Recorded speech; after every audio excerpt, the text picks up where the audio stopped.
I apologize because I'm about to sound like your grandpa talking about, why in my day I had to walk 10 miles to school in the snow barefoot. It's going to sound like that. I do apologize. But a lot of times these days, I do think people take for granted how easy it is to speak to the whole world on video. Essentially have your own TV show, your own video production company that can have instant distribution all over the world. This is a relatively recent phenomenon. Now, I've had a lifelong fascination with media, TV, radio, print, ever since I was a boy growing up in North Carolina in the 60s and 70s.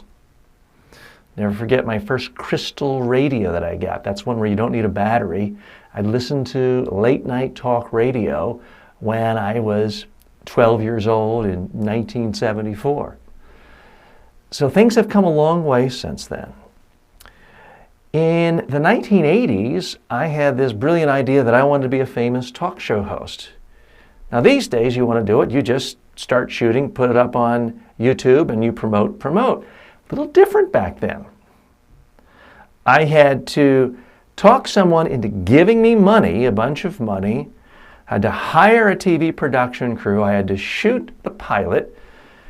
Then I had to make all these dubs. And then I physically got in my car and I drove to every TV station in Florida, knocked on doors, begged general managers and program directors to see me, then begged them to put my show on the air.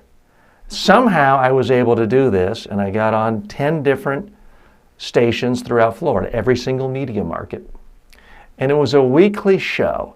So I would then have to make the show, again, begging, borrowing, pleading, raising money to hire a production crew, create the show, produce the show. Then we had to make copies on sometimes a 3/4 of an inch, sometimes a full inch videotape.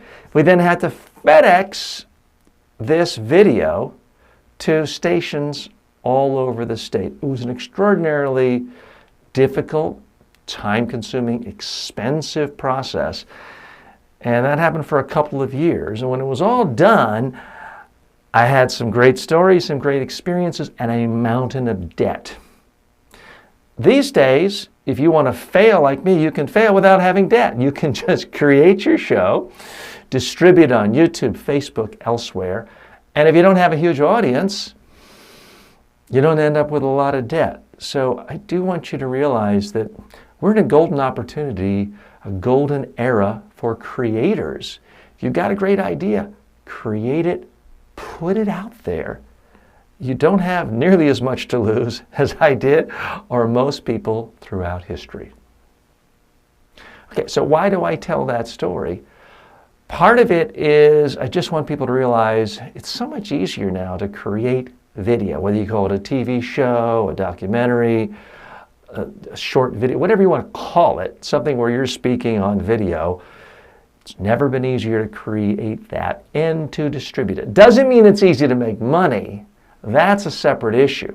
But at least you can do it and not have to spend a lot of money, raise a lot of investment dollars.